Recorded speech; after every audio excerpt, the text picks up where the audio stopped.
কিয়ামতের একদিন হবে ৫০০ বছরের সমান। অপেক্ষা এত দীর্ঘ হবে যে মানুষ ভয় পেয়ে চিৎকার করতে থাকবে এবং বারবার জিজ্ঞেস করবে, অবশেষে হিসাব কবে শুরু হবে? এক অন্তহীন অপেক্ষার পর আল্লাহ তাআলার হুকুম জারি হবে। আকাশ ফেটে যেতে শুরু করবে এবং ৭০,০০০ ফেরেশতা জাহান্নামকে টেনে ময়দানে মাহশরের দিকে নিয়ে আসবে।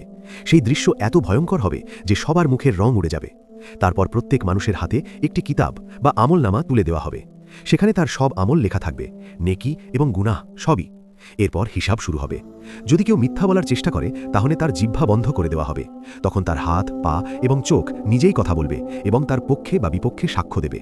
জীবনের প্রতিটি কথা, প্রতিটি কাজ এবং প্রতিটি গোপন বিষয় প্রকাশ হয়ে যাবে। সেই দিন কেউ কিছু লুকাতে পারবে না। মানুষ মনে মনে ইচ্ছা করবে, হায়, যদি আবার দুনিয়ায় ফিরে যেতে পারতাম তাহলে আরও নেকি করতাম এবং গুনাহ মুছে ফেলতাম। কিন্তু সেই দিন না বাবা মা কাউকে চিনবে, না ভাই, না বোন, না বন্ধু।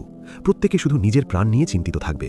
আল্লাহ তাআলা বলবেন, তোমার নিজের কিতাব পড়ো, আজ তুমি নিজেই নিজের হিসাব নেওয়ার জন্য যথেষ্ট।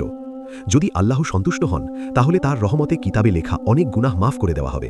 ময়দানে মাহশরে একটি তুলাদণ্ড বা মিজান স্থাপন করা হবে, যেখানে নেকি ও গুনাহ ওজন করা হবে। কারো গুনাহ পাহাড়ের মতো বড় হবে আর কারো নেকি হবে ছোট কঙ্করের মতো। কিন্তু চূড়ান্ত সিদ্ধান্ত শুধু ওজনের নয়, ঈমানের উপর নির্ভর করবে। যার অন্তরে পূর্ণ বিশ্বাস ছিল যে আল্লাহ এক এবং তিনি ছাড়া আর কোনো উপাস্য নেই, তার উপর আল্লাহর রহমত নেমে আসবে। এরপর মানুষকে পুল সিরাত পার হতে হবে, যা তলোয়ারের চেয়েও ধারালো এবং চুলের থেকেও সূক্ষ্ম। যার ঈমান মজবুত হবে সে বিদ্যুতের মতো দ্রুত পার হয়ে যাবে, আর যার ঈমান দুর্বল হবে সে সরাসরি জাহান্নামে পড়ে যাবে। পুল সিরাত পার হওয়ার পর আল্লাহর হুকুম হবে, হে মানুষ, আমার জান্নাতে প্রবেশ করো। সেখানে থাকবে এমন জান্নাত যেখানে দুধের নদী প্রবাহিত হবে, যেখানে নেই কোনো দুঃখ, নেই কোনো ভয়, নেই মৃত্যু, আছে শুধু আল্লাহর রহমত, শান্তি এবং চিরস্থায়ী জীবন।